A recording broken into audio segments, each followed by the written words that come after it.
My name's Chris. And I'm Kristie. This is the Washing Up Podcast, or should I say the Holiday Hootenanny. Woo! Yeah, we're going to hoot and nanny. We're going to hoot and or nanny in this state. Indeed, it is a nanny state, but it's a fun nanny state. We have with us today Stephen, we have Amanda, we have Dougal, we have Vincent, we have Marian, and Steve. Woo! Woo! Party! This is chaos. I'm going to start with a blanket, and whoever gets in first gets to say it first. How are we? Wonderful. Okay, that was Dougal in first. Well done, Dougal. So it's very obviously holidays over there, and there's a variety of temperatures going on. I think, Stephen, you were saying before that it's 30 below? Oh, yes. It's like minus 35 in here in Saskatchewan. Oh, gosh. What do you do in minus 35? Like, is there like traditional rolling in the snow every morning to acclimatize, or? I'm just seeing shrinkage being mimed by a certain winner of a certain season that's on the podcast. We're less than a minute in and we're in shrinkage conversation. Oh dear, I have no response to that. That's no comment. To counterbalance that temperature, Steve, where you are at the moment, what do you say? It's 23? It's 23 degrees in Tennessee right now. Oh, lovely. That's perfect. I was hoping that we could like be the counter active, like, weather and go, oh, it's like 40 degrees here in Sydney, Australia, and it's, miscellaneous city, Australia. 21. And it's 21. It's actually cooler than it's it cooler is than Tennessee. And it's but it's a lot more sane in Australia right now than where I am. 50. Well, Look, at this point in time in the world, where is sane? But yeah, it's craziness here, and I wish it was about like clown riding donkeys in the street. Clown riding donkeys, not clowns riding donkeys. No, clown riding donkeys. Singing Christmas carols. That would be great. But we've added some people, obviously. We've added a bunch of people, obviously, because we decided that it's a bit too serious at the moment. There's a bit too much serious stuff going on, and we'd just like to get a bunch of fun people on instead and talk about fun baking or fun general stuff.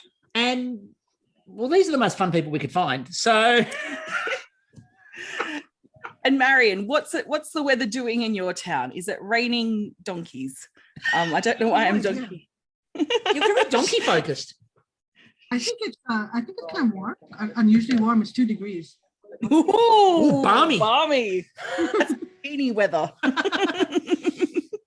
Now, obviously, and we'll get to everyone, obviously, and we're all going to sort of talk different stories, but we need to... We haven't got the weather from PEI yet. We're going to do a weather weather cross. Well, that's what I'm saying. We're about to acknowledge there is, of course, a family reunion live on air, folks. Yes. So we've got my heart. Amanda and Kristie. It's been lifetimes. It's been a while. Yeah. How's the fam over on your island? Great. They're wanting you to come back for a visit. Oh, ditto. Auntie Shirl is just sing the way that we'd all sing stuff. Yeah, well, the kids are asking why you didn't send presents this year. And I said, they're delayed because of COVID. That's the answer. Oh. Yes. That's it. We were going to send you all presents, but COVID is definitely the reason, completely the reason why. I like packaged up all those ponies and feed and the amount of donkeys and horses you're celebrating today. Tis the season, apparently. Tis the season for donkeys and horses. Vegemite. Send some Vegemite. Okay. We just done. Yeah. Don't. Oh, Vincent. Okay. So you've had Vegemite, Vincent? we've got an in. Let's talk Vegemite. Is it like Marmite? I like Marmite. I love Marmite. I've never had, so. Ooh, okay. I like Vegemite too, but I like. So let's just do a quick. It's sticky and salty, Stephen. You might have had something. What? we'll swing around. I'll just ignore that. We'll swing around. So, just give us a yay or a nay. Or Stephen. Steve. Sorry, I'm getting my Steves mixed up. No, you I mean, said Steve. everyone. So we'll do a quick Oh, round God. Marmite, Vegemite, yes, yay or nay. So Vincent, I'm guessing you're a very firm nay. Dougal. I've never had it. I can't say Never I have had an it? opinion. Okay. No. Interesting. Amanda? Does it taste like brewer's yeast or nutritional Yeah. yeast kind? Yeah, I like that stuff on popcorn and See, she's my cousin, you Yeah, know? exactly. yeah. Marian? Yeah. Both. I love both. I like Marmite better, but I love Vegemite too. Controversial It's- statement. Stephen? No, I- it's a I hard have- no. It is a hard no. So Steve and Stephen are both. Yeah, I've I never love tried, that but stuff. what is the difference between Vegemite and Marmite? I don't even know. There's a slight difference. One's More it's that Marmite's British and Vegemite's Australian. Yeah. And but it's also the type of yeast used in Is terms it? of the Vegemite I was the think one so. that came from the off, basically was brewer's yeast offshoot. Yeah. A little bit more. The reason why people usually screw up Vegemite is the amount they put on things. Mhm. And Right. whenever you watch whenever you watch one of those, there's tons of clips of celebrities trying Vegemite and they get a spoon. No, it's not Nutella. it's not Nutella. You don't do that ever. It's a thin layer on toast. It's very little. Yeah, a little goes a long way. Tiny. Like on buttered toast or something. Yes. Hugh Jackman did on, I think it was on Jimmy Fallon. I think he did it, and he went on and showed Jimmy Fallon how to do it. And it's the best example I've ever seen. You don't use a lot. It's just a little coating on some buttered toast. Unless you're some of our strange friends who like cold burnt toast with like slap like lashings of Vegemite on it. It's just No, it's even I just won't weird. do that. Are there any Canadian spreads that we should be aware of? You know, I think this should be a big cultural exchange. Like, no, no one's gonna mention Saskatoon berry spread. No, With matcha on. Okay, hold no on. matcha. So Amanda's out of the will. Stephen was amazing this year. He sent us all bottles Oh, that's so of jam for sweet. Christmas. Saskatoon berry jam for Christmas. Of the So berry I that got shall not be through. named. And No, it was delicious. Yeah. Nice. It was fake, but it was delicious. It's really blueberries. Kind of reminded me of apples. Yeah. So Saskatoon berries, obviously a controversial topic. Which You won't let it go. I'm sorry, guys. I really am. I still don't believe in them. It's not the tooth fairy. It feels to me, as I've said to you before, I feel like they're blueberries that have just been left soaking in like raspberry coulis for a bit to slightly change the flavor, and then they go, here, it's a new berry. Like it's a con and it's a scam, and I won't be fooled. Well, maybe Kristie should try Saskatoon berry tea. That sounds good. Is it good? Is it real? Would I don't Steve? know, but Would you make it know? in milk. I You know I we're appreciate planning a you bake. pushing that one down, Vince. So I feel uncomfortable. Marian's like, I don't like the controversy. Tell them about the bake we want to do. It's a Saskatoon berry matcha bake. It's kind of With the yuzu drizzle. With some milk No. tea. Drizzle. No. Oh my god. credit dedicated to you, Chris. Yeah. We're not doing that bake. That That's a doesn't. beautiful flavor profile. Actually, it would be. It could be, yeah. All right. It's So hilarious because Karen and I were actually talking about that. We're like, a matcha Saskatoon like fake. Here we come. You watch for it. It's coming. So explain to you guys the matcha and yuzu thing. The yuzu thing has been mentioned as well. I actually genuinely don't hate either. In fact, I really like yuzu. But it was because there was this long period of time where they were so overdone, and every second bake was either matcha or matcha and yuzu. And it just got to a point, and sometimes we do the drinking game card alongside the show. And it was a guaranteed home run every week. I don't think we For should matcha. mention the drinking game because you guys didn't get a drinking game, did you? No, they didn't get a drinking game for this year, but we're I'm going to work on sorry. one for next year when they can actually drink along with it. Okay, all right. So we do the bingo card drinking game for some of the shows, and when we do that, it's matcha is always a hit. Yuzu was always a hit. If I did it for Canadian, Saskatoon berries are a fairly common hit now. Not really. I would say chocolate is more of a hit than Saskatoon berries. It's a baking show. Chocolate has to be a hit. I would say butter is more of a hit. Like if you want to get people slammed. For some people, butter's a hit. For other people, they just decide that they're going to ignore butter altogether because they don't like Bruno. Oh, Vincent, Shots fired. What do you Thinking. Vincent? Why do you hate Bruno? Vincent tells all. I love Bruno. I just don't use a lot of butter in certain bakes. There's certain things that you need oil. That's it. Oil and fat. You don't need to use butter. It's just better. Butter is the superior fat. It is. No. You know, I love butter. I love butter. But there are certain things, you know, like pie crust. You got to just have lard. That's it. Period. I'm done. Oh no, Oil only makes butter. a really Only good butter. I had a friendship break once because the person said they didn't like butter. Gone. Cut you I out. like you. Yeah. I'm like, don't talk to me. I don't trust you. Well, I mean, we mentioned on the pod previously, but one of my favorite weeks of Australian Bake Off in history was they did a free from week where they left out, like one of them was a free from processed sugar, which wasn't free from sugar. Then they did, one of them was free from dairy. But the major sponsor of the show at the time was a dairy. was a dairy company. So the next week, the very first challenge, all you got from the judges for the first challenge was, how good is butter? Isn't butter amazing as a big make good to the dairy company?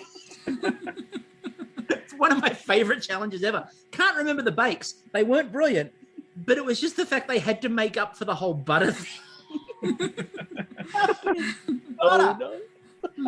Random question. So I was thinking about holiday traditions because that's where my brain goes at this time of year. And I don't know how I got there from butter, but trust me that I thought that there was a few leaps and now I'm here. So I wanted to find out, are there any holiday traditions with you guys, you know, like drunk uncles? I'm trying to get one where, you know, we just throw wrapping paper at people randomly after we've wet it. I don't know. My nephew, oh my God. I'm sorry, my coffee's still kicking in. So I just wanted to hear about your holiday traditions.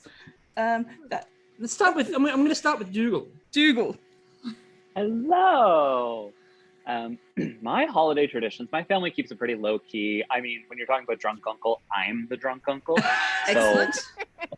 High five. That's about as far as it goes. Yeah, a lot of Baileys. Don't usually put it in pastry cream. Don't advise that. But in coffee, it's great. It certainly is. My family keeps it pretty low key.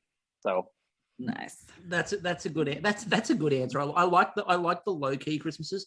Ours have been getting more and more low key by the year. Every year we go a little bit lower. Lowering bars. But it makes more sense. Marian, any traditions? Anything? I come from like a super Catholic family. So my parents like forced us to go for midnight mass, and that wasn't fun. The smell of frankincense wafting through. But I grew up in Bahrain, and the tradition there for Christmas was you go to midnight mass, you come home, and then you open your presents. So we used to open our presents at 1:00 in the morning. Oh, I like that. I think that's and then all the old people would get drunk, like at 1. I mean, that's a global tradition. I feel that's like my family's Sri Lankan, so there was like a Johnny Walker's thing. So. Did you have an Uncle Johnny suddenly? Yeah.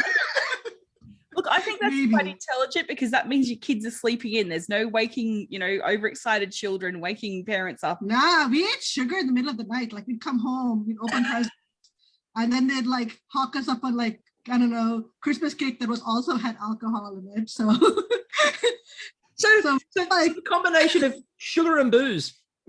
yeah. So we were like, spiked up kids in the middle of the night, opening presents. Yeah, it was fun times. Some of my greatest memories involved hyped up kids on sugar and booze. One of my fondest memories of my younger sister when she was about 3 years old, we were at a seafood dinner. Like, it was very fancy because we were wearing our taffeta dresses, if you remember that from the 80s. Taffeta, big thing. And my mum and my dad were quite happy at the dinner table, and I just remember my little sister's hand coming up over the dinner table, and she was just trying everyone's drinks going along. Now, me being 5 or 6 didn't understand What was happening? But there's this beautiful picture of my younger sister cheersing everyone. And I thought for half a second you were going to tell the story of the boozy your mother's boozy pudding. Oh, and yeah, and then the bloody fruit, fruit, like, so she'd soak her dried fruit from about October, and shit, fermentation upon fermentation and into children. So, I just don't think we get children drunk enough these days, and responsible drunken children. No. How will they ever learn? Amanda, how are you doing getting your children drunk these holidays? Well, in PEI, we have something called a New Year's Levy. I don't think those are held other places. And what it is everybody opens their home and you go from home to home and you drink and eat. Oh. And it happens all day long. They start, 10 or 11 in the morning on New Year's Day. And that's a big tradition here in PEI. I don't think many people do that other places. Well, I mean, by the time you get 2 hours in, you've covered the entirety of the island. Well, close, yeah. And we're also insanely big on turkey dinners here. I know a lot of people have turkey dinner for Christmas Day in a lot of places, but we have one on Christmas Eve, and on Christmas Eve, and on Christmas Day, and on Boxing Day. And you just go from house to house eating turkey until you feel ill. You buy 30-pound turkey and you have everybody over and you pile in one house. And then the next day you pile in the next house with a 30-pound turkey. So wow. Oh, just to add to the turkey thing, by the way, Vincent, I do have to say that one of the best bits of feedback we've got from your episode is the number of people that now want to try that turkey, including me, who's not a big turkey eater, who's like, I want to do this. That sounded so good. It's a good turkey. Oh my. One of the best things my mom left the family, for sure. Her and her egg rolls and her turkey, man. Just crazy. Well, I'm going to have to give you my mum's stuffing recipe because it's good with any kind of poultry. In fact, I put it in pork as well, so because it's got apple in it, so it works really well. How the hell do you stuff a pork? Well, carefully. if you roll it up. If you do It's a roulade. It's deep. It's just it's a twisting motion. It's a twisting I motion. believe the hand is more like this though. Sorry. Thank God this is just this is an audio medium. Audio medium. It's an audio medium. It's why some of my most flamboyant friends said they can't box. Oh my God. It's hold to make a fist, and it just Anyway, moving. I've been doing it all wrong. Oh my God. So to bail us out of Christieville, Stephen, any holiday tradition? Oh goodness. To be honest, we don't really have too many Christmas traditions. We just have big family meals, just get fat, be merry, and just be sassy. That's all we can ask for. Be sassy. Look, that is all you can ask for in this workaday world. Be sassy. It's their traditional annual sass off.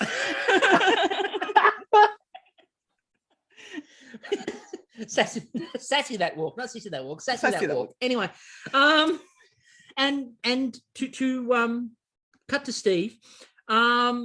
he's for those who are obviously not a visual medium, Steve's hiding in the dark. Any holiday traditions, Steve, that don't involve hitting wildlife? You've come to an atheist to ask about holiday mediums. You're speaking to an atheist, so you know. I know. Actually, I do. We celebrate all the holidays. So our tradition when Hanukkah comes, we actually put up a Christmas tree, and we put our presents under it, and we hang Jewish ornaments from our Christmas tree and my Santa. Our whole family gets together, sometimes at our house, sometimes elsewhere, and the senior relatives, my aunts and uncles, proceed to imbibe a little bit and wonder why they had children in the first place. Yep. And now, as I'm reaching that age, I get to start doing the same thing with my children. So it's a wonderful tradition of why are you here? Exactly. It's a glorious tradition. Now, regretmas. Now I do know that everybody sort of did their holiday bake, obviously in your bake-alongs. Is there a holiday or a time of year that you think is better for baking than this sort of holiday season? I'm really interested in this. You know, no Flag Day, no I mean pancake. Arbor Day. Yeah, Arbor Day. Say it with maple. I think. What about Pancake Day? You know, like that's a baker's holiday, surely. Do you have Pancake Day in Shrove Canada? Tuesday? Yeah, we have that. Tuesday. There we go. I knew that's the thing. Me as a pagan, I was just thinking. So, yeah, I'm really good at bringing conversations to a halt at the moment. Just sort of roll with that. Like, I love not being like, I don't know if anyone else notices it, but when you're not on the same wavelength as other people at times, and you're just like, oh, look, I'll just awkwardly interject here because why the fuck not? See, no one's responding. Self-indulgence. Okay. No indulgence at all. No, but I do have to say, I'm like, still- I also like to bake like a lot over the summer, only because like there's a lot of fresh fruits available in Canada in the summer. So like incorporating fresh fruits, like fruit tarts, etc. Like I love that. But in the wintertime, like have the nuts, have the spices, like do all that and incorporate all that. So yeah, summertime, wintertime, anytime. Summertime, wintertime, anytime. Yeah. Speaking of holiday baking, the one person I do want to have a conversation here with is probably the most creative person over the holiday period baking. I'm looking directly at you, Amanda. So what happened over the holidays in terms of your ability to bake things? Yeah, my oven died on Christmas Eve. To be fair, Around midnight. What you churned out, I don't think anyone missed the oven. Yeah. I mean, I made a lot of no-bake stuff, tiramisu, a few cheesecakes, and I did Rice Krispie squares with kind of like a Reese's Pieces topping and Christmas crack, because what family function, you got to have crack at your family functions. So I just, Everybody has that's what I one. did. I still don't have a working oven. Christmas crack, is that what you're saying? The Rice Krispies with the... No, crack is you put soda crackers down and then pour homemade like toffee or caramel over it, and then a layer of chocolate over it, and you smooth it all out, and then you put on like pieces of candy cane and pretzels and crushed up Oreos. Yeah, you can do that without an oven. This is We obviously actually have the exact same tradition at Passover, but we use matzah instead of crackers, and we call it matzah crack. There you go. Yeah, crack's good for you. You heard it here, folks. Bakers at GCBS are saying, do crack. Do crack. It always makes you happy. Oh, no. Christmas crack for the benefit of CBC. So just stepping in the middle of that there. No, I thought that like the quality of stuff coming out of like the no bake, I mean, it's very similar to sort of stuff you'd see obviously in Australia for Christmas, because you don't really want to, although a lot of people do, be standing in the middle of a kitchen in a traditional Australian summer, because traditionally Yeah, kind of like traditionally. in the tent. Yeah. Yeah, traditionally it's a 44-day. Yeah. Just like meringue week. Nothing says Christmas to me than my stepfather. We're in Queensland, which is closer to the equator than anywhere else, like in Australia. And it was hot just waking up in your air-conditioned bedroom. But he insisted we had to have pork and crackled pork on a hot day. And I swear blind, I thought he was going to turn into a lobster. He turned that red. And the rest of us are trying to like just cool off, and the oven's getting hotter, and we're all out the back, on the thing going, is the pork fucking ready yet? So we can go back inside and air conditioning. And finally the pork came out, and thank God it was good. Like, he does cook a good pork, so it is worth the pain. To give everyone the idea of this year, though, and just to drop back into this year, because this year, and it's the only time I'm going to mention the dreaded C word, because I'm banning it thus from the podcast, but the COVID word. So we had a very last minute split in Christmas because of somebody waiting for tests, etc. So we just split everything up. And when we split everything up, the problem was that my cousin lives for the pork crackling. Every year, she lives for the pork crackling. Well, she was on our side of the fault line. So the crackling was on the other side of the fault line. So we're scrambling frantically Christmas morning. We're going, what the hell? She goes, I really want pork crackling.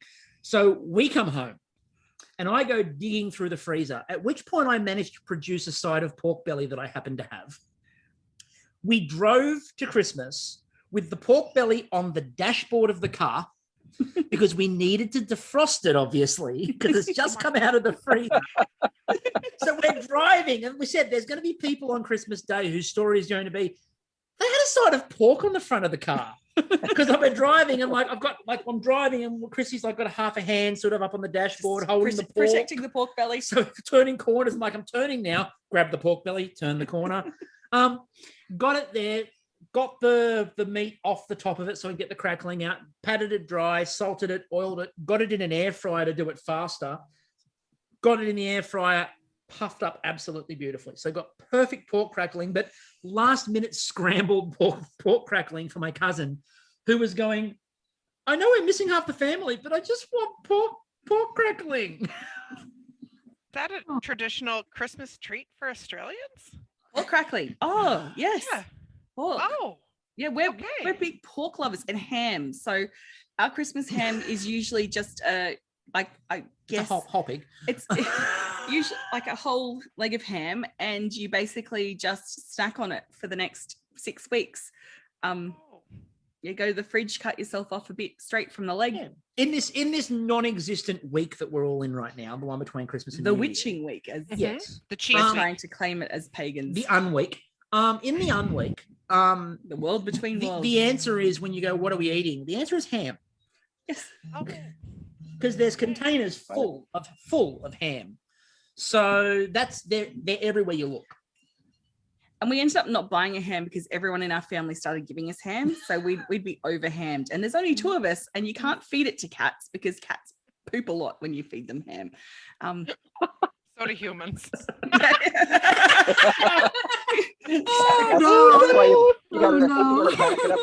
We do Easter ham here. That's when the big hams come out. Easter ham. Easter ham, yeah. We eat pork all the time. Like, yeah, I mean, I eat pork all the time. And one of my things that said from my family that's come down is my mother makes very good pork crackling, and so I learned how to make very good pork crackling. So I can.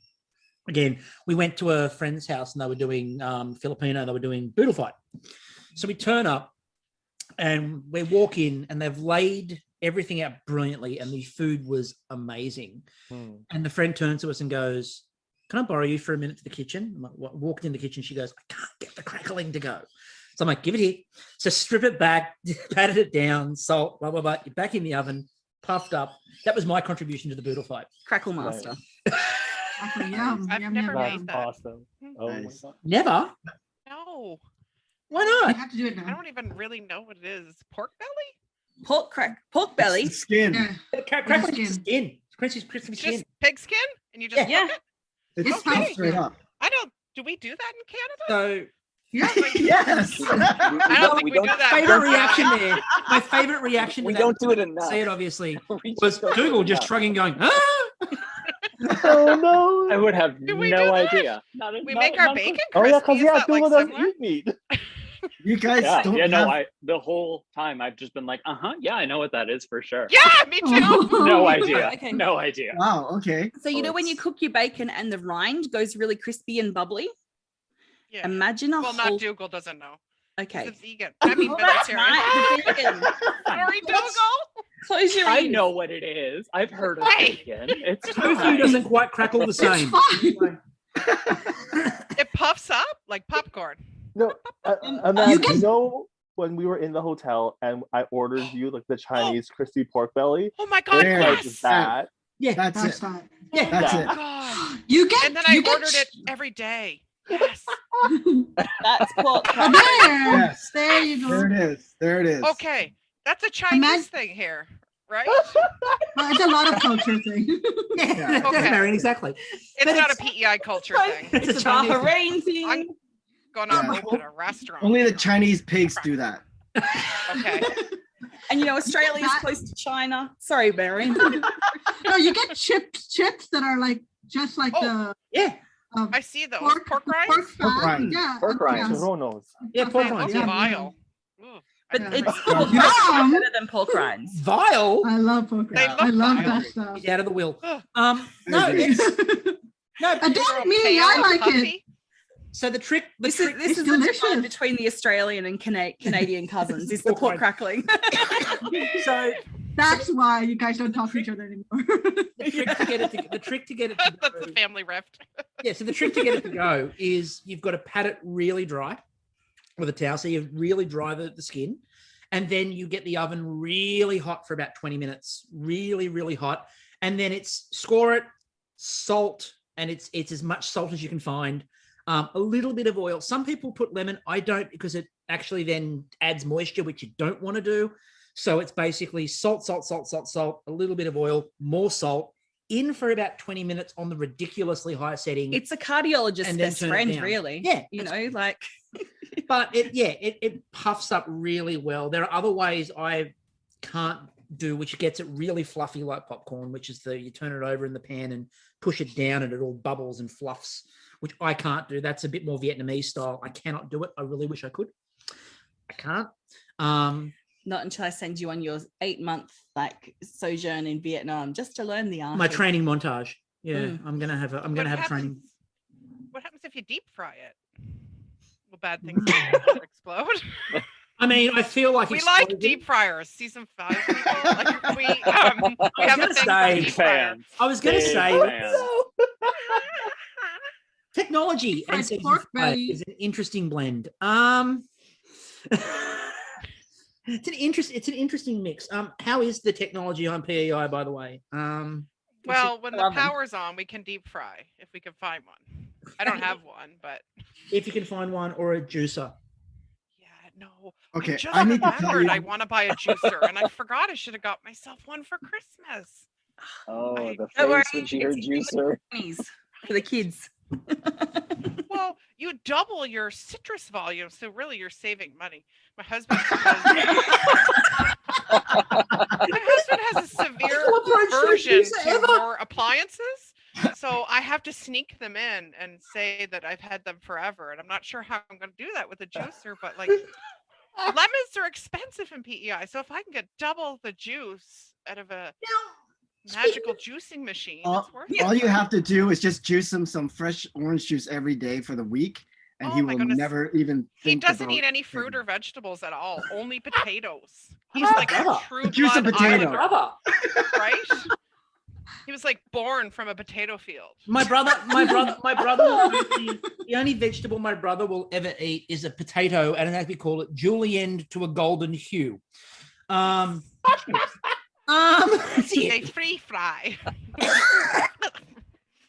You mentioned lemons. What is it with these crazy, ridiculous, large lemons that we keep seeing? They are so beautiful and they Delicious. taste incredible. Are they They're Like sweet. there's nothing compared to an Amalfi Coast lemon. It's just incredible. I picked up Amalfi one Coast? in Amalfi Coast in Italy. Oh, Amalfi, or okay, Amalfi. not mouthy. No, No. oh, okay. But I picked up one. I could that live was on the size- mouthy coast. Sorry. I believe that's where our ancestors came from, Amanda. Yes. Can you eat it like an orange? Well, they're the size. They're the size of a rugby ball. I'm not even joking. They're huge, and they taste so good. And when you ask in a restaurant for a slice of lemon, they give you a whole lemon that has been like chopped with a butcher block. Like it's crazy, and it's so delicious. It doesn't even like our lemons over here don't even can't even take a whiff to those lemons over there. They're so amazing. It really is. It's just an amazing lemon, and you can get like a quart of lemon juice out of a lemon. Saves money. Like the I was about to say that saves you money. It's bang for your buck there, Amanda. So get There it is. And an Amalfi. Amalfi lemon is sweet. Mouthy coast. Yes. And that's why the Delizia de Limone takes they can make it over in Italy because it only takes like 2 lemons. Over here, it took like 20 lemons to make that damn dessert. Right? 2 Costco And bags. that explains why I finished last, because I was used to using those Amalfi lemons. And so they threw that curveball, making me use these puny North American lemons. I didn't stand a chance. You're like, I can't get the lemon flavor right. I don't know why. It's just not working.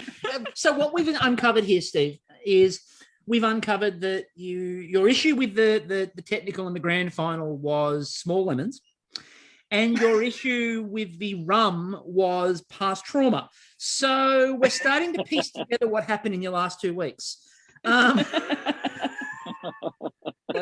Slow slide into rum trauma and small lemons. And my therapist says I'll be fine eventually. Your autobiography is going to be amazing. So you can Therapy, imagine you if should someone just would have a lot of rum.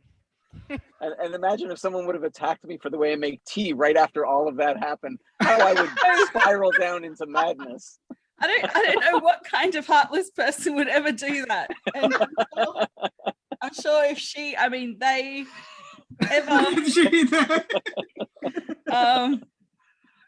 had a chance to redo it, they would still go off at you because that was an abomination. Oh no. Not to foreshadow, but of course, we're obviously in planning for the Vergies, and I do want to make mention, Stephen, that we have been approached by a sponsor relating to tea. So look out for that on the Vergies. Just saying, there might be a tea sponsor that's not happy. Put it that way. We may have been approached. I feel like we're now setting ourselves up to be sued to cover your psychology bill. Yeah, every podcast is just evidence.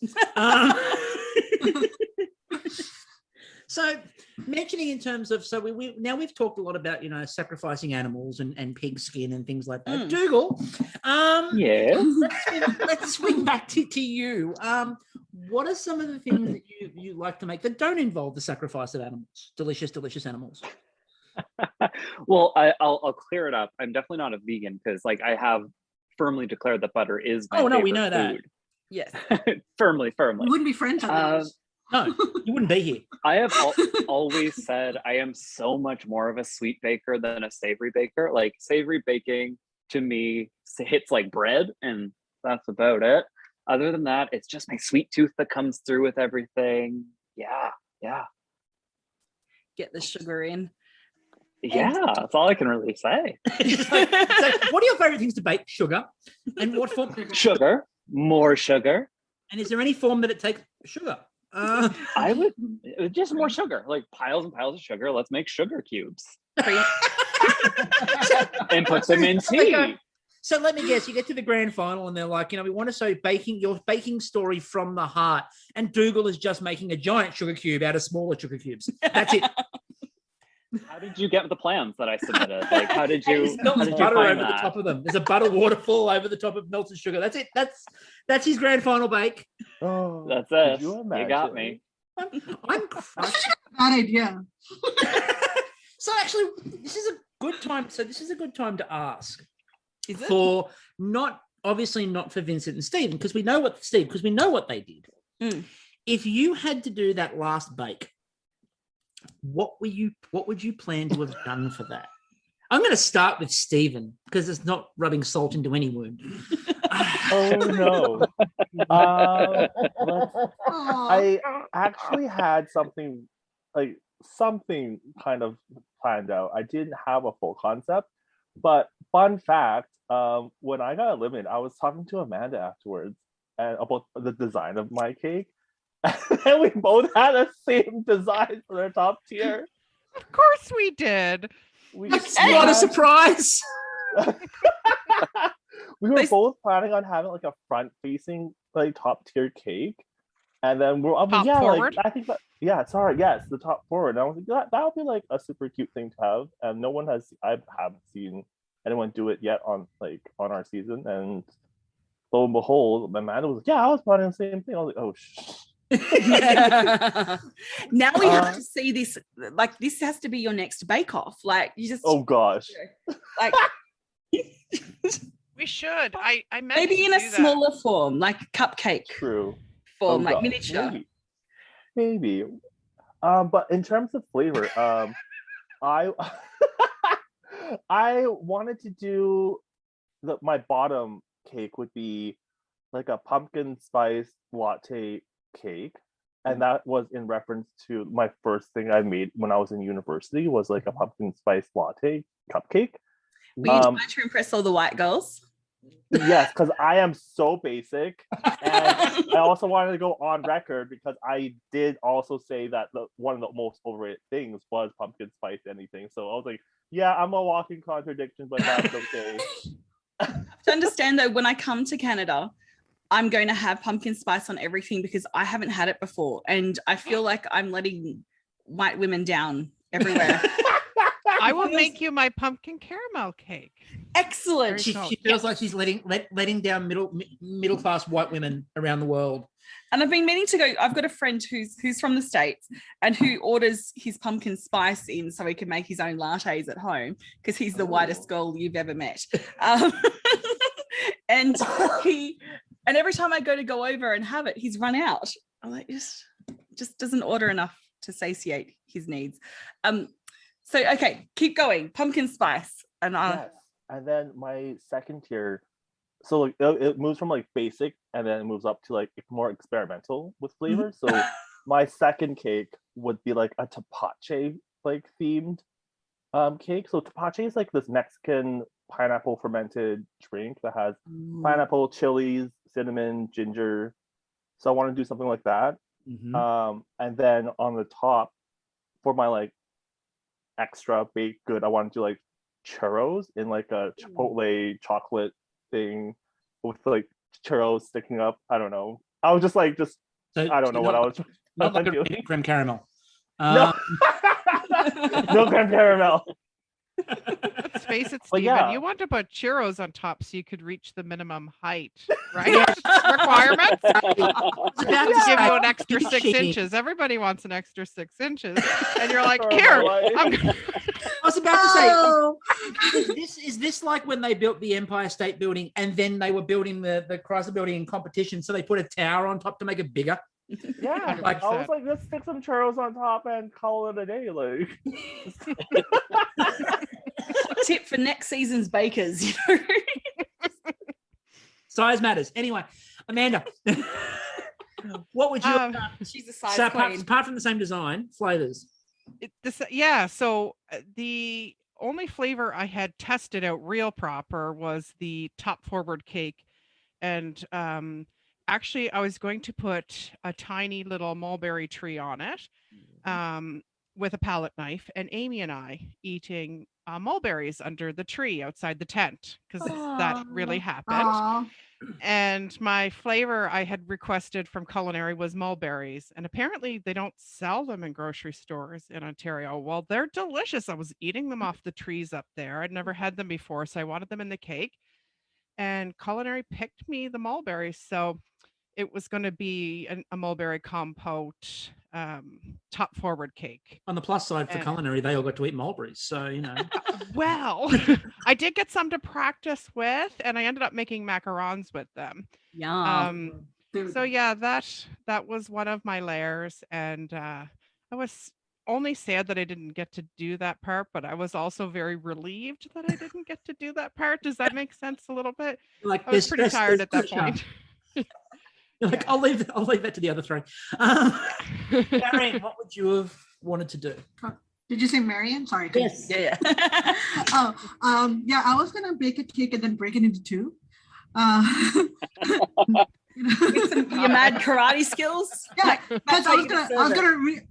recreate my first cake. Recreate the homage to your fault cake? Yeah, because everyone thinks I did that like by mistake, but it was on purpose. Like the cheers were part of the act. As we said at the time, the trick in Bake Off, and for anyone who's thinking about going on Bake Off, the trick is I meant that. Yeah, Especially in a week where it's a fault cake, the trick is I meant that. it was an earthquake. It was Exactly. obviously not gonna stay They're not upright. faults. They're not faults. That's just a geode. What I've done This to is just fault. California in the early 90s. Yeah. What's San Andreas? I've given you San Andreas. Yeah. Well, you know what? I didn't think that far ahead of like actually making what do you call it? The final cake. I mean, I had like a rough idea of what I wanted to do, but I didn't think I would go that far anyway, and it was true. I had an idea of maybe like the bottom being like a butter cake because that's the first thing I baked, and I was gonna put like jam and something in it, and then the top layer. I wanted to have like something with like a little boat that was looking at the moon, and I had a big giant moon and like a little person wearing a dress, and it'll be like talking to the moon because like wishful thinking kind of thing. So I'm actually gonna make the cake, but I didn't think that far ahead. That sounds like such a cool Sounds design as amazing. well. Like that's a lovely design. And again, so Dougal, so obviously probably not going with the sugar and butter option. No, not quite that. No. I didn't really get a lot of put a lot of time and thought into it because it was one of those things where it's like, oh, if I make it through Pie Week, then I'll worry about that final cake. Thankfully, I didn't have to put much thought into it. I'm sure I would have like incorporated some holiday baking because that's really one of my favorite things to do, like some sort of a cake with Christmas cookies on top, and that's kind of something I do every year. One of my favorite ways to bake. So I would have kind of tried to build from that kind of a schema and think about things my family likes. But yeah, that's as far as my thought process went. And obviously we know what Vincent and Steve did. Obviously, is there anything you do slightly differently in terms of design if you guys got to do that one again? Or I mean, I'm assuming probably in your case, Vincent, possibly not. Well, for my design, it was more it was designed on timing. And for me, I just wanted to make sure that whatever I did, I wanted to make sure I did it well and I did it on time. And I didn't want to overextend myself. My creme caramel was, my third tier, not just the topper, but the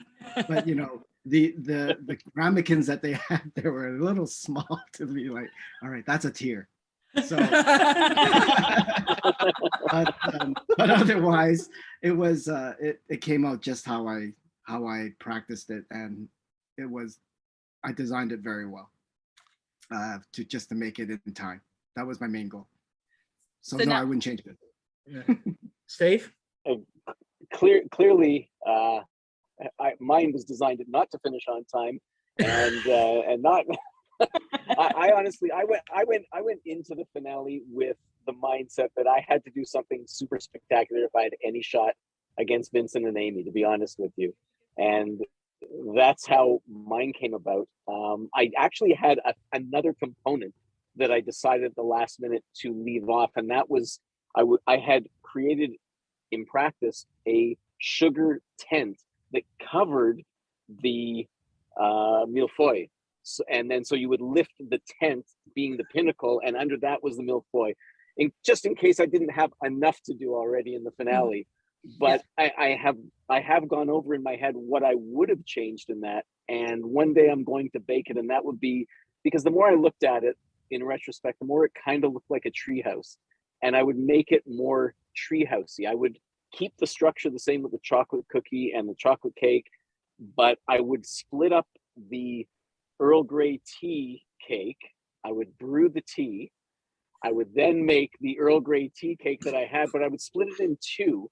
And instead of putting the milfoil on top, I would make that the middle layer, almost as if that's where you were living. That's the condo in the middle of it. Ooh. I'm making it round, the full 8 inches. So I'm going to do that one day, and I'll post it. But of course, that would just take even more time, of which I did not have. You didn't have enough to start with. Like, what I design didn't. plans? What design plan do you have? Well, I had 19 layers planned, and so what I would do is ask for more time. Yep. And I think it's a good idea if you have more time, because then you can brew tea properly. Yeah.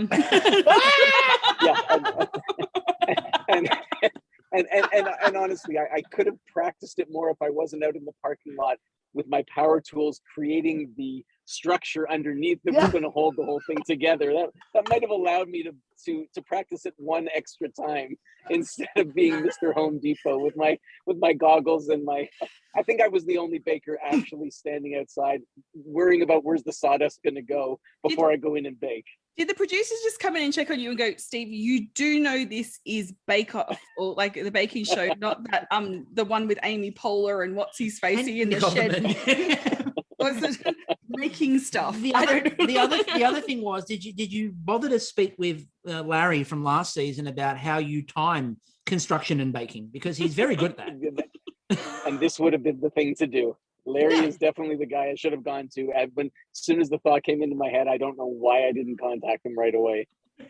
I do feel like we've now, cemented though another aspect of the Commonwealth Games when we get that going for Bake Off, that there should be a construction element in the Bake Off. I think so shed. Too. So we've put forward this idea before. We should mention it. So have we told you? Okay, so start preparing, because one day we will have a Bake Off Commonwealth Games. So similar to you guys know what the Commonwealth Games are, thank God, because you're Canadian. I'm not too sure about Amanda if you get it on PEI or not. I can guess what they are. We can get someone from royalty to come and open it. Maybe who's free these days? Who's free and not under investigation? Yeah. Basically, we have a team of bakers from every country that's within the Commonwealth that's had a bake-off, and New Zealand, and South Africa. No, South Africa can't be in there because it's not a very good show. No. Someone to make the medal tally look good. No. We're not. Look, okay. South Africa and Kiwi. We'll quickly talk about this. So South African Bake Off. The biggest problem with South African Bake Off is it felt very much like a bunch of white people inside their tent cooking, who, let's say, are used to having help in the kitchen. It was very that. And you could clearly tell these were people that did not necessarily do their own baking. And it was what your white privilege is showing, very much so, all over the place. It was not a very good series. And yeah, Kiwi, and we've talked about Kiwi many, many, many times before. Kiwi Bake Off season 1 had 2 challenges, not 3 per week. And they'd rotate rotated them. So you do the first week, they do the first challenge of everyone in there, and then they cut to the judges and go, so who's in trouble and about to go home? I was like, they're one bake in. Like, we don't know their names. Do you want to at least get us to know their names? And then the judges were ultra nasty. And so nice. I don't want to watch that. It didn't. The best part of Kiwi were the bakers. Well, the bakers were lovely. And then the best part for us was we made up a third challenge. So because the show was light and there wasn't much in the challenges, we were able to do a bit where we talked about having access to the tape of the missing third challenge every week, which just became an improv comedy challenge. And we wouldn't tell each other what we were about to say or what the challenge was. We'd give each other like 3-word cues before we started. And that's how we've got a podcast with a law that involves mammoths. Because we had in week 1, we had mammoths came and invaded their version of the tent or the pavilion or the shed, which we called the pagoda. It was the pool. It was the pool, cabana. A cabana. Sorry, they were the cabana. We've got a different version for every. We've got it's hard to keep track of our versions. And we Who would have a pagoda though? Like, would that be? It'd be one of the Asian bake-offs, yes. But Am I being very white and there's no? You are. Yeah. Okay. So I'm just checking. mammoths. So we had mammoths invade their baking tent in the 3rd challenge, and like that was why the 3rd challenge didn't go to air. And that was the most fun we had. It was just a 20-minute improv comedy challenge. The show itself sucked. Was there any wildlife invading? Because like we see a lot of red cardinals. I'm just going to imagine that Liam just brought Grace the caribou for a little visit to the tent, and she got a bit punch drunk because it was the rum week. That's where the rum went. Yes. Now that segues nicely into boozy bakes, because now we obviously talked about our challenge, our second one we set, which was the bake in a booze, not booze in a bake, but bake in a booze. And feel free, if you can come up with a way to do that, go for it. But booze in a bake, for people who are thinking about going into Bake Off, how important is it that your bakes are heavily liquored? Depends on the day. Is it Christmas Day? It could be a bad baking day. That's going to Dougal dropping truth bombs. Depends. Wait till week 6 or 7 maybe, and then go for it, but not week 3. So week Probably 6, not bread week. is that when it becomes more important that you're heavily liquored before you start? Practice baking. Silence. That's another hand wave. Back away from that. Well, I gave them 2 glasses of champagne on the very first week. So there you go. Look, you and as we said at the time, Came in strong. As we said at the time, you had a theory locked down, which is doesn't matter how the bake tastes, champagne's good, and that's what they'll remember. It's like, so how was the bake? The champagne was excellent, but how was the bake? No, the champagne was great. It was wonderful. Because there's always got to be, booze somewhere in the bakes. And again, my favorite critique, and not that it was for anyone here at all, but my favorite critique of anyone was I can taste alcohol. I can't taste the flavor. I can just taste the alcohol. Not a bad thing necessarily. Depends on what you're baking, and depends on especially if you're worried about the quality of what you've baked. It's just like, apply it with more booze, apply it with more booze, apply it with more booze. Doesn't that taste amazing? Maybe some of us just really, really like the taste of certain liquors in baking. Maybe Unfortunately, it's not the liquor you're tasting. You're tasting the alcohol. But I poured a half a bottle of rum in my bake. If you're really worried about the quality of your bake, I think absinthe goes well with baking. You can see green fairies everywhere. It's great. Green fairy cake, and you look at it and it's literally just a bowl with like vapor coming up. That's right. it. With a sugar cube. Sugar cube. It's a Dougal bake now. You're going to do the sugar cube bake. You need to do one now. Yeah. Served on a giant spoon. Just a flame. Your green fairy. I now want to see that. That's a green fairy cake I now want to do. I'll do that. I've got a bottle over there. We'll just do that. Oh, there's New Year's planned. There's New Year's planned. I'll make an absinthe cake. It's fantastic. Oh dear. No, the first time I had absinthe, a friend of mine decided it would be funny if I started a what was it called? That first blogging site that came out. What was it? WordPress? Not WordPress. Something similar to that. It could be WordPress before it became a website. What was that? Or Blogspot? Yeah, I think it was something like that. Yeah. And I thought I was being super profound. The next day when I read it was literally 3 sentences. And I swear I spent hours on this thing. It was literally 3 sentences. your story reminds me of Paul McCartney talking about the first time he ever took acid. And he said to Mal Evans, the roadie, I think I've got the meaning of life. And he goes, he asked for a bit of paper and he wrote it down. And the next morning he read it. And all he wrote was, there are 7 levels. That was all. He goes, it sounds deeply profound. I mean, it's garbage, but it sounds profound. And that's the most important part. How profound does it sound for you? Mhm. So before we sort of start wrapping this up, we've got obviously a couple of interesting combos that weren't necessarily to be stood near each other inside the pavilion. So I'm not. Stephen's already pulling a face. I don't know why Stephen's already pulling a face. It's almost like he thinks I'm about to reference him or something. I don't know. Do go on. I don't know. I mean, is there anyone in particular that production should probably have kept you away from? Maybe a little bit. Just Stephen, looking at you now. Amanda Amanda is also pulling a weird face. I don't know why. I don't know what could possibly be on. Vincent, Stephen, and Marian are like the good kids. Definitely didn't get told to shut up and keep baking. Like, Will that be the name of your cookbook? Yes. Shut up and keep Shut up. I think we needed to have like a red button remote option where you could watch the pavilion, or you could hit the red button and just focus on your benches. Like there's a dual coverage and it's like an audio commentary track. well, when asked to describe our baking styles before Stephen and I knew each other,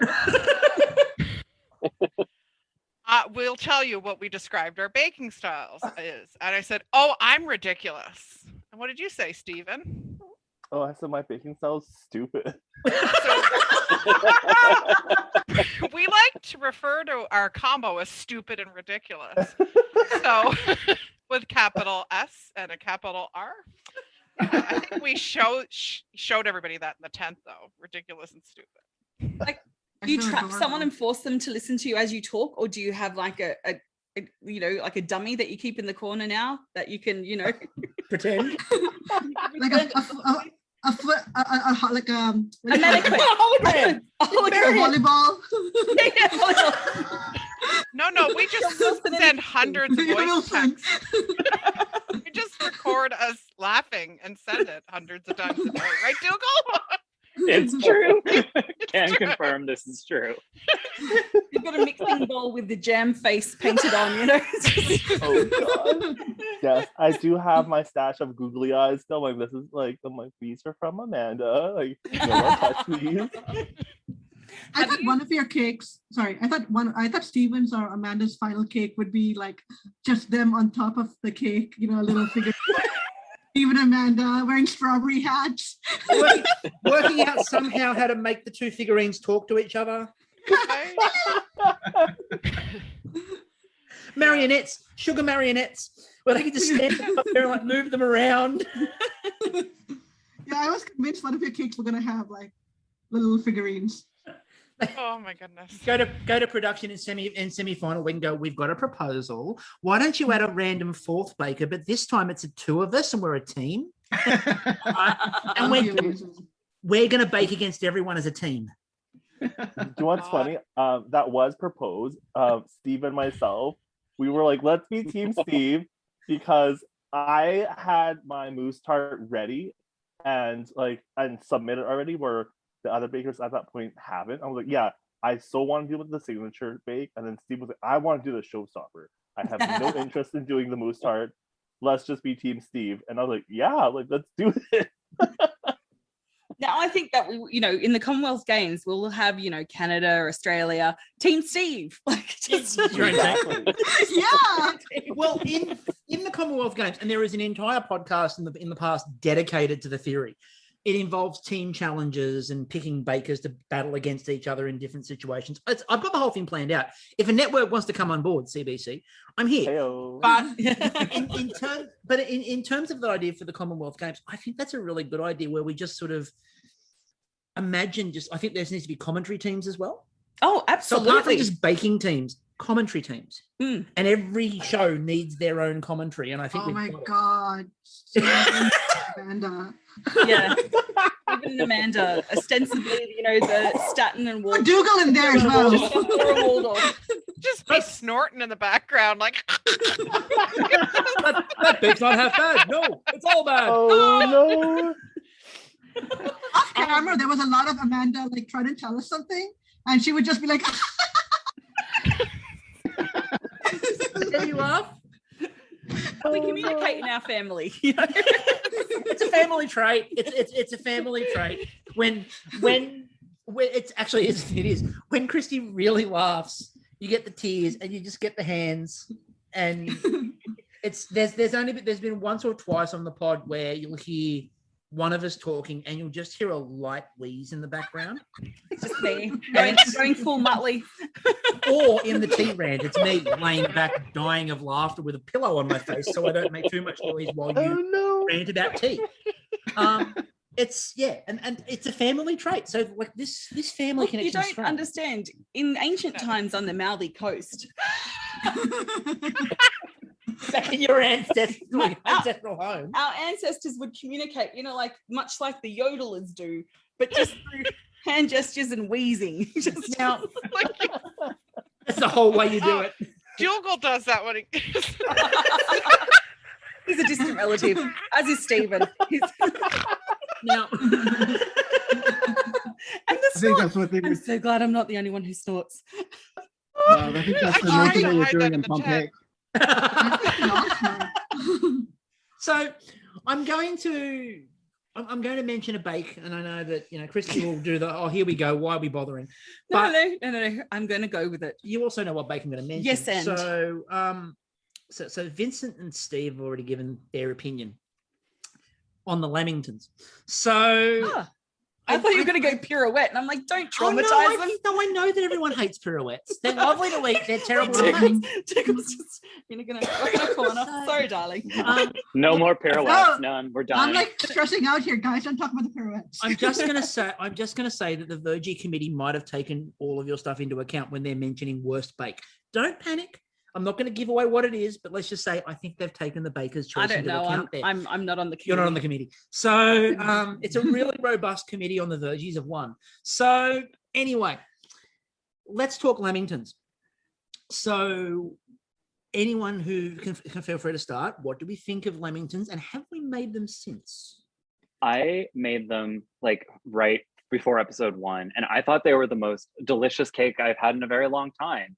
I was like shocked because it was different making them at home. Yeah. And I was like, why don't I make these every single week? They're so good. Thank you. You can come to Australia. Tick.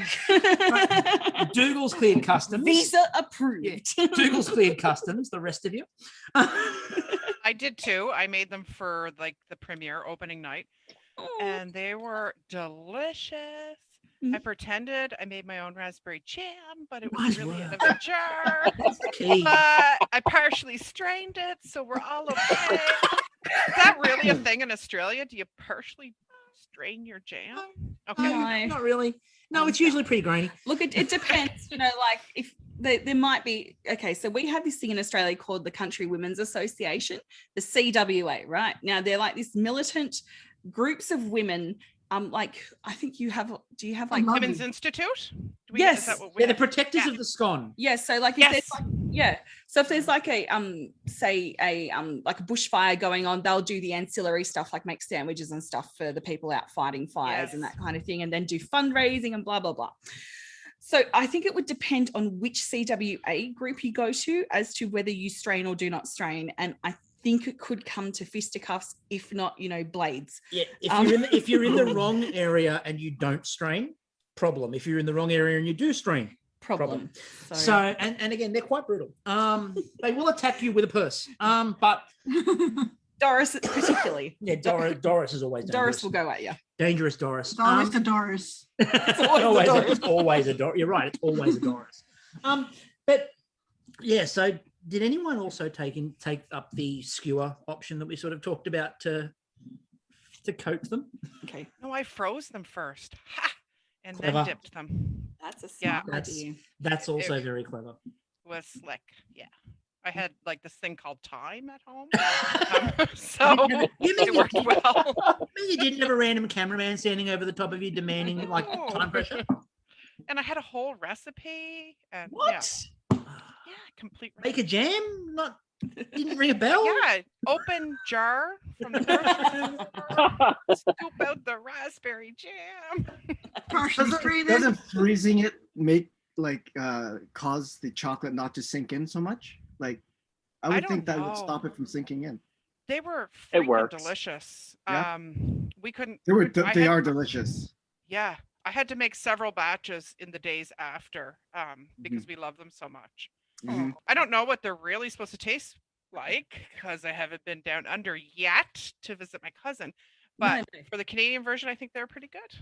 Yeah, and look for PEI. You know, as the you're the bagel maker, and now you're the official Leamington maker of PEI. And that is a much prized. Marian, what did we think of the Lamingtons? I don't know. I actually called my cousins up afterwards, like that day, and asked them what they were supposed to taste like, because I have a lot of first cousins that live in Australia. That's handy. Woohoo! Which city do they live in? Perth, probably. Some of them live in Sydney and some of them live in Melbourne. Like, I have a lot of family in Australia. I was supposed to actually go there right before the pandemic. Damn that pandemic. Remember when travel was a Pesky thing? pandemic. Anyway. So I never made them again, but I do want to make them. Yeah. But I had I felt scared when I thought about making them. As we said, the reason why I like that one so much, it's literally not about them being Lamingtons and Australian baked. What I liked about it is they're not themselves hard. The tricky part. They weren't hard, no. Actually, I didn't. You don't know what they are. Yeah. And it's technique. They weren't hard to make. In the tent, they weren't hard to make. I mean, I wasn't the best at the tent, but I wasn't like the worst. And but, I mean, it was nothing like the second week technical. We're not going to mention it. Yeah. Stephen, what did we reckon of the Lamingtons?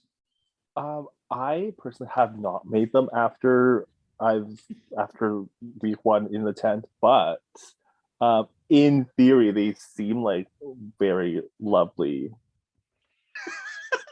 In theory, they seem nice.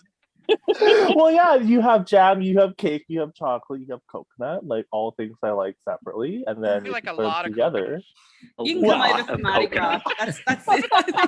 Yeah, you can come to Mardi Gras as part of the Bake Off float. Yes. That's what we're doing too. Is we're hoping to have a Bake Off float in the Mardi Gras in Sydney. Oh, yes. Yes. I just imagine like now a cannon full of like cream just spraying Right to face. Yeah. maybe creaming everyone. What are you creaming everyone? Maybe we can Lamington them. Just Lamington the crowds. Like just chocolate and coconut, desiccated coconut. Desiccate the crowds. Desiccate the crowds. Ask you something about the Lamingtons. Was the coconut supposed to be toasted? It's what we use is desiccated coconut. So it's just do you have desiccated coconut in Canada? Yeah. I think we just call it shredded here. Oh, shredded coconut. Yeah, that's desiccated as well. Yeah, that's it. We don't. Yeah, it's not. Okay. It's basically ancient vampiric coconut that's gone into torpor and then been shredded up. Old and crusty. Yeah. As we said, the traditional. And I'm seeing my fellow nerds in the Zoom. Yeah, vicious. The thing is, as we sort of said on the podcast after the Lamingtons, so the traditional recipe is that it's day old sponge. It's not fresh. It's day old. Mm-hmm. The cream it's usually mock cream, not necessarily fresh cream. Some in the middle too, sometimes with the jam. So you usually sometimes there's a layer of mock cream in there as well. And then it's rolled in the chocolate and then the desiccated coconut. And so we had people going, but can you use fresh coconut? And I'm like, no, don't. Doesn't work as well. It's got to be, it's that weird combination of things.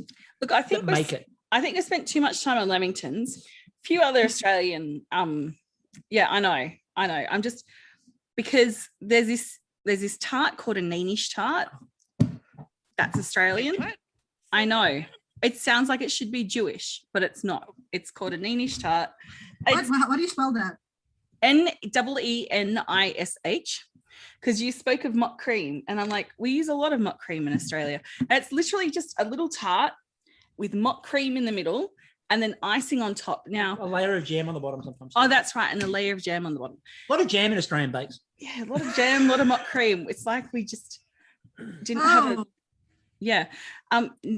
But where it comes down to, and this is where Chris and I become a bit of a Doris at the CWA, is the color of the two icings on top. So established is brown, like chocolate icing is established. Traditionally, it's supposed to be white, I would say, but someone else is saying it's that recipe, pink. which I've just brought up, which is traditional Neenish tarts, has them as pink. That looks like a cookie. Again, No? this is Looks like a black and white cookie. Yeah. Yeah. Yeah, it's starting to filling. There's a filling. yeah, there's a filling. It's so you look at the cross.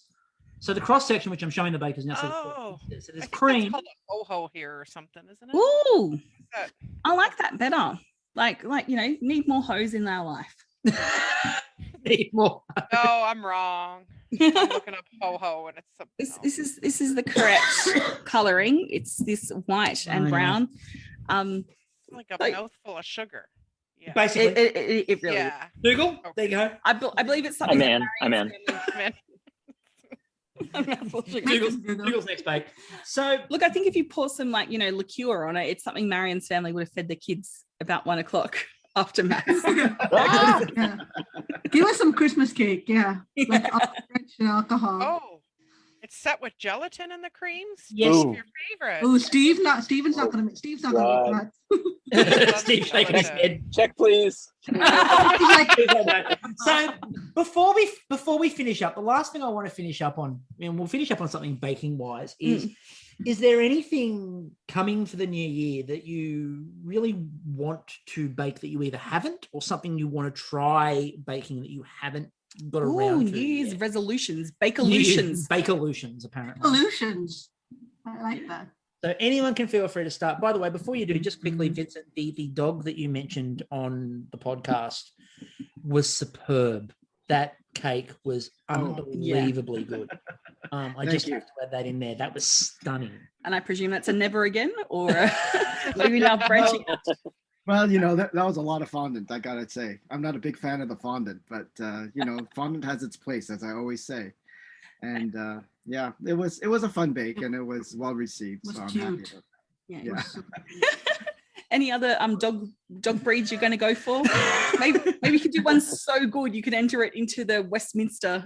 There you go, right? There you go. Best in, It's got to best do a in cocker breed. spaniel, right? A cocker spaniel. Maybe I'll do I think a Dutch Hunt would be better. Yeah. Baker And I wins Westminster with cake dog. Right, with big 6 giant sausages, 6-inch sausages. Yeah. It's a theme on this podcast. Anyway, Bakeolutions. Do we have anything we either haven't tried or something we've tried and want to do again? Is there anything we're planning or want to try? Well, I'll start it off. I mean, just recently, yesterday, I set a bake for our next bake, team bake, or what do we call it? Bake along. Bake along. Bake along. Yes, we're doing a poutine bake along. Ooh, what's a poutine? Is that like Little poutine? Japanese cartoon characters. Pushing, You know, yeah. those Oh, cute little- pushing. It's like It's a cat.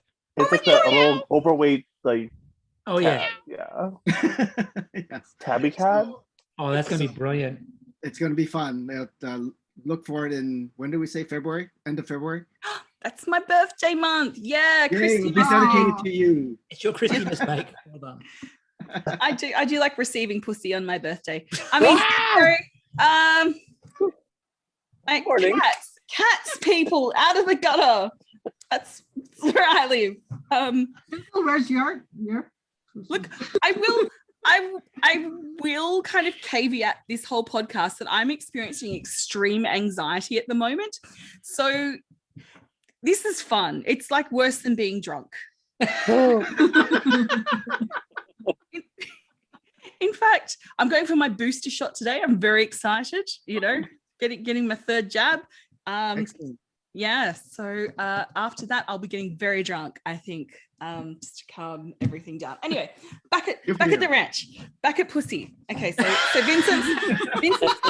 Vincent said pussy. Sorry, poutine for February. Poutine. Le pouce pouce. Yeah, poussoir. I've been wanting to do that for a long, long time. So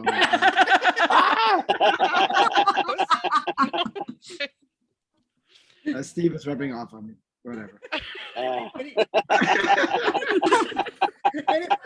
Anyone else got got any bakes they want to. As he steers into the skin. Amanda's got the hands going for those who can't see. Also having to cover the mic because I'm choking. I'm really looking forward to baking like things that the other bakers pick. I've always hated that all my life. I've never been a part of any challenges or like baked what other people wanted till I got in the tent. And when Stephen picked those pears last fall, I thought I was going to die. I couldn't even understand the instructions. I had to phone him and be like, can you walk me through this recipe? I don't understand. And it was terrifying. But when it was done, I was like, oh my God, look what I made. So it's kind of, I'm really excited now to bake what they pick because it challenges you. More ridiculous and stupid things. Right, more ridiculous and stupid things. It challenges you to do these dumb things that you would never do on your own, like a Japanese pussy cat. And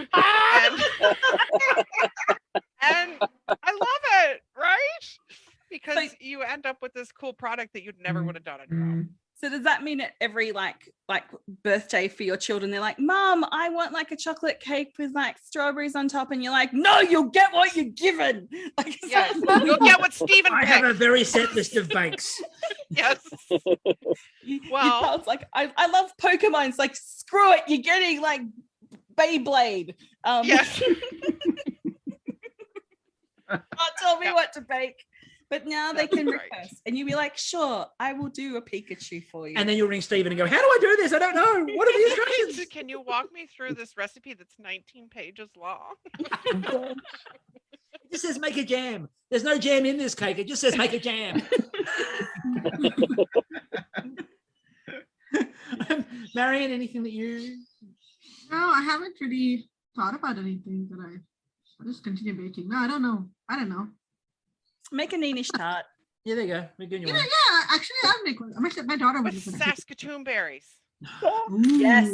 Yes, and a yuzu and Saskatoon berry jam. Oh, a yuzu cream would go nice. Oh, I do. There's one thing I want. Matcha sprinkle. Yeah. There's one thing I want to like because I don't make macarons at all. And my daughter has a nut allergy, so Amanda is going to help me. Yes. And make them into sunflower seeds or pumpkin seeds. Yeah. Because I want to make like really good nut-free macarons. Nice. So you're going free. Will you do it in November? Oh, sorry. Moving on. Yes. Steve. Anything while Dougal breathes. The only thing I want to do, I want to start working a lot more on French patisserie. Just the fine finesse stuff that I am so not known for, but I get such a kick out of it. It gets me into such a zen way, but I've been making so many cakes that I just don't have time to work on stuff I like to do, and I'd love to get to do more of that stuff. I hope you serve each one of them inside a tent. You know, like just I'm going to perfect that tent one day. I'm going to have it. From here until the end of time, forget all your bakes. Every meal that you have, like you go to a burger place, you produce your own tent and put it over the top. Yeah, you need like a little dome, you know. Yeah, like permanent cloche. Right? I love you just casually have a like, what the hell? I don't have anything interesting around me. For those listening along at home, Amanda just produced a cloche. Yeah, I don't even know what a cloche is, but that sounds good. What is happening? I just like surround myself with like a lot of baking stuff. See, you like Mary Poppins, right? Like, oh, now see if there's a working oven in there. No, we don't have that. That juicer. No juicer. But they're both the oven element. It's on his way from Amazon, and the citrus juicer is in the cart. I'm trying to figure out how to get it. Or from the Amazon. Amazon.ca, and I'm trying to see how I can get it. I figured out a way. If you order something and you immediately archive the order, your spouse can't see it. Amanda, one of your friends you can hear have this it gifted podcast. to you. Yes. Yes. Doodle's right. If I e-transferred you $40, you could give that to me. On sale I for would do this $39. for you. Oh. you. But- Look at this. Okay. This is selflessness. This is the selflessness we've come to expect from Bake Off. So, And then Dougal, we'll have we, put a little dust on it and pretend it's been in the back of the cupboard for Yeah. yeah, look what I found down the back of the cupboard. You never I always get. had that. Yeah. Yeah, look what I found. It's a brand new Or one. starch on it. See if someone can find a receipt from you from like a now defunct department store for a juicer that you can stick on it. Wow. So, That was our wedding gift 25 years ago. don't you remember our wedding? Don't you remember our wedding? It was when from you our loved me? Australian Aunt Cheryl. So, My cousin sent that to have we me. given you enough time to think of a bake? I would say I'm going in the opposite direction because I've crossed a lot of things on my baking bucket list this year Mhm. and done a lot of really complex bakes. I want to do some simple things. I want to Oh. lean back, have fun doing some simple bakes and just let it fly. I like that idea. Nice. That's a No good pie. idea. And I No sometimes- pies, yeah. Sometimes the best bake to do is the ridiculously simple but tasty one rather than the overboard, fancy. As Anjali put it last season when we were talking to her about the multi-tiered cake with the mirror glaze, she's like, how often are you sitting around at home and you're like, I need to make a 3-tiered cake? This is what I'm doing. Cascading mirror glaze. Exactly. Never. Mirror glaze. She goes, people go, that's so simple. She goes, when was the last time you just did that for fun? It's like, it's not a common, you're sitting around at home going, I'm hungry. I want a Actually, 3-tiered Dougal glaze. just did one. Yeah. Like a month ago. Fun. Was it fun? I was like, why? Why are you It was doing actually that? really fun, yeah. God. You dead to me, Dougal. Anxiety-free baking. Stephen, what have you got? To be honest, I am wanting to dabble more into the savory baking world. Like I do have something planned like for this coming week. I want to make a loaf of bread. Like that's my goal. I just want to make a loaf of bread. I've Tell never them your made. dirty little secret. Yeah. Oh wait, what? Your dirty little secret. You've never made a loaf of bread. Oh yeah. I've never made a loaf of bread before, so I want to make that. I do have some starter from Devin. Yeah, and he gave me some sourdough starter. I am trying to, I don't know, make a sourdough loaf. I have no clue how it works, but we're gonna try. Hopefully, we have. It's a good starting point. Edible. Have you named it? Like, I believe you have to name starters. Like, is yours? Oh, I You don't do. name things that I may kill, so like, I don't want to be too attached. Like if I kill it, I'm like, Good oh. news. If Stephen knows your name, you're fine. If he just keeps saying, hey, you, buddy, Run. look out. Oh Noticing I that don't Stephen wanna- has never used their name. no! I don't want to get too attached to the starter because like I may kill it. So How long does it take to revive a starter? Can you do that this I don't week? know. I just killed it. I have Yeah, you no can. clue. Oh, I don't You okay. can do it, yeah. That's It doesn't take It long. doesn't. Yeah, it doesn't take long at Okay. all. You feed it Okay. over a few days and it's back. It's good again. No? Not if you leave it in the cupboard for like 3 months and forget No, Not if you, no, no, not if you Oh. commit that level of murder. Starter side. I, I did it. I I killed my starter made that twice. mistake. Yeah, I made that mistake It's- right before we went into the Me tent. too. I left my starter. Yeah, I left that's it what I did. instead of the fridge. I left it on the counter by mistake, and I thought, oh, it's been 5 days. It'll just be more sour. I lifted the lid and I took a big whiff. Oh my god! Oh my god! Oh no, what I did was It I was left it. ungodly. I put it back in the cupboard before I left for the show, and then I put it in the fridge, and I come back and I'm like, oh my god! Like I left the starter, and I felt so bad because I killed him the second time. But in good news, you've invented a whole new strain of penicillin that will get rid of it. So, well done you, Marian and Stephen, for Yeah. saving humanity. Oh, I feel sad though. It's true. Don't name it because I named mine twice. And This It was- has been the most ridiculously delightful thing possible. This has been dear. what a lot of people around will need, a bit of a good laugh, a bit of a good conversation. Thank you, everyone, for your time. This has been absolutely spectacular. Thank you for having us. Oh, Thank you guys so much. Yes, thank you Thank you so for much. getting us together so we could see each other again. It's been so long. Yes. Yeah. anytime. So until we meet again, which will next be the Vergies, I'm still Chris. And I'm still Kristie. And we will catch you all later. Yeah, you just gotta just this makes the shape.